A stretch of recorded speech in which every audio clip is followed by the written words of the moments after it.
All right, so we are finishing up Genesis. What an amazing journey it's been to walk through this book with you all. I've been so incredibly blessed by it. I feel like I've just kind of peeled back the opening of an incredible cavern of knowledge and information, and that I've just barely scratched the surface on a lot of amazing ideas. And so it's been a privilege to go through it with you all, and I've been so thankful for how I've been blessed by Genesis and how I've been blessed by you all through our study of Genesis together. So the final three chapters of Genesis 48, 49, 50, I'm taking them all together. And there's basically 7 different scenes. And the thing that a couple things I really wanted to focus on, first of all, is, of course, we've got the absolutely powerful idea in chapter 50 that we have mentioned multiple times, but I'll read it here. When Joseph's brothers saw that their father was dead, they said to one another, "If Joseph is holding a grudge against us, he will certainly repay us for all the suffering we caused him." They know what they did was wrong. They know that Joseph is in the right. It would not be, at least morally wrong, for him to take some kind of. He would be in the right to take to seek his vengeance with them. In addition, you could take it a step farther and say that he's also the government authority in this sense. So it's not like he's taking matters in his own hands. He could say, "Look, I'm in charge around here. I am the government. You did this against me. You broke the law. I'm gonna deal with you." Verse 16. So they sent this message to Joseph: "Before you died, your father gave a command." And this isn't in the text. Did they just make this up? I don't know. It says, "Say this to Joseph: Please forgive your brother's transgression and their sin, the suffering they cause you. Therefore, please forgive the transgression of the servants of the God of your father." And then Joseph wept when their message came to him, which I just love that. It's just showing the tenderness and the care that Joseph has. I'm sure that he's weeping because of the reminder of the pain. I think he's also weeping because he's just so filled with so much compassion, I think, and love for his brothers. And just the fact that they're suffering, that they're worried about what he's going to do to them. His brothers also came to him, bowed down before him, and said to him, "We are your slaves." Maybe that's their compromised position. And it says in verse 19, "But Joseph said to them, 'Don't be afraid. Am I in the place of God? You planned evil against me. God planned it for good, to bring about the present result, the survival of many people." And what a powerful, powerful idea. What you planned for evil, God planned it for good. God is even sovereign to the point that he is over evil in such a way that he can bend it to good. And we see that, of course, it played out, right?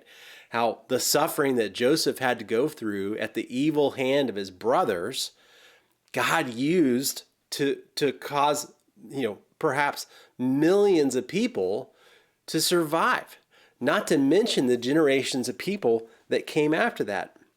Verse 21, "Therefore don't be afraid. I will take care of you and your children." And he comforted them and spoke kindly to them. Guys, this is such a powerful, powerful gospel message as well, because Joseph had every right to take vengeance, but he didn't. This act of forgiveness, this act of unconditional love for his brother, not only saved, we have all the salvation, temporal salvation that came to people through the position he had in Egypt. But then think about the millions of people that followed after, just because Joseph didn't take revenge. He gave love. He gave love even in the face of evil. He forgave. It's just, guys, that is how you change the world. Forgiveness, unconditional love has the power to completely and radically change the world. And that happened here. And of course, we know too that if he had taken matters in his own hands, if he had killed his brothers, killed Judah, that would have wiped out the line of Christ. Now, that, of course, wasn't going to happen. It couldn't happen, and God is still going to move forward with his purposes. Those are unstoppable. But just think about the ripple effect of good because of his act of love. Guys, that's how we change the world. That's how we change what's around us. Is we give forgiveness, we give unconditional love to the people that God has brought into our lives. And then I think the next thing that can be drawn from this, because God is sovereign in such a way that even things that are intended for evil, God intends for good. Therefore, I think we can have hope that God is going to fulfill the promises that he has promised to us. Because we see that idea both with the death of Jacob and also with the death of Joseph. If you go to chapter 49, part of the way through verse 29, Jacob says to his sons, "Bury me with my ancestors in the cave in the field of Ephron the Hethite." Remember, this is the place that Abraham bought for a burial ground for his family. The cave is in the field of Machpelah near Mamre in the land of Canaan. This is the field Abraham purchased from Ephron the Hethite as burial property. Abraham and his wife Sarah are buried there. Isaac and his wife Rebekah are buried there. And I buried Leah there. The field and the cave in it were purchased from the Hethites. When Jacob had finished giving charges to his sons, he drew his feet into the bed, took his last breath, and was gathered to his people. Just like Abraham, when he purchased that land, now we have Jacob is by faith saying, guys, that is going to be the land that God's promised us. So therefore, I want to be buried there. His hope is in the promise of God. And we see the same thing that Joseph says in the end of his life. Verse 24 of chapter 50, Joseph said to his brothers, "I'm about to die, but God will certainly come to your aid and bring you up from this land, to the land he swore to give to Abraham, Isaac, and Jacob." So Joseph made the sons of Israel take an oath. "When God comes to your aid, you are to carry my bones up from here." Joseph died at the age of 110. They embalmed him and placed him in a coffin in Egypt. Again, Joseph, he is believing by faith in the promise that God has made. That's where I want to be buried because that's the land that God has promised us. Listen to Hebrews 11, verses 21 and 22. It says, "By faith, Jacob, when he was dying, blessed each of the sons of Joseph, and he worshiped, leaning on the top of his staff. By faith, Joseph, as he was nearing the end of his life, mentioned the exodus of the Israelites and gave instructions concerning his bones."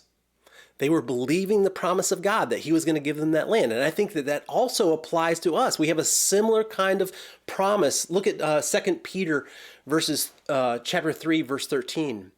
It says, "But based on his promise, we wait for a new heavens and a new earth where righteousness dwells."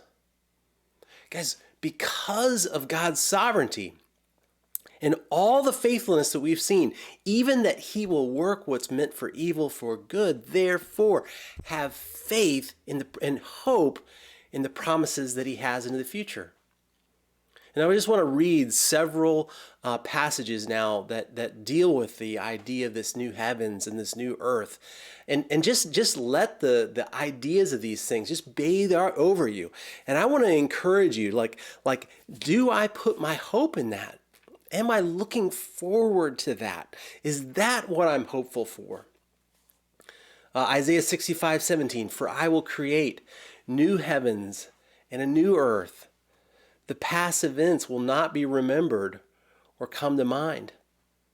Isaiah 66:22, "For just as the new heavens and the new earth, which I will make, will remain before me, this is the Lord's declaration, so your offspring and your name will remain." Matthew 19:28, Jesus said to them, "Truly I tell you, in the renewal of all things, when the Son of Man sits on his glorious throne, you who have followed me will also sit on 12 thrones, judging the 12 tribes of Israel." Romans 8:21, "That the creation itself will also be set free from the bondage to decay into the glorious freedom of God's children." Revelation 21, 1-4. "Then I saw a new heaven and a new earth, for the first heaven and the first earth had passed away, and the sea was no more. I also saw the holy city, the New Jerusalem, coming down out of heaven from God, prepared like a bride adorned for her husband. Then I heard a loud voice from the throne. Look, God's dwelling is with humanity, and he will live with them. They will be his peoples, and God himself will be with them, and will be their God. He will wipe every tear from their eyes. Death will be no more. Grief, crying, and pain will be no more, because the previous things have passed away. Therefore, be hopeful of this new creation, this new heaven, new earth that God has promised us. That is what we look forward to, this day when all the pain, the suffering, all these painful things that we experience, what were meant for evil, God is working for good, and let's trust him in hope for that future day, this new land like he promised the Israelites, a new land that he's promised us as well. So brothers and sisters, like I say every week, listen to Jesus, do what he says, and remember that you are loved.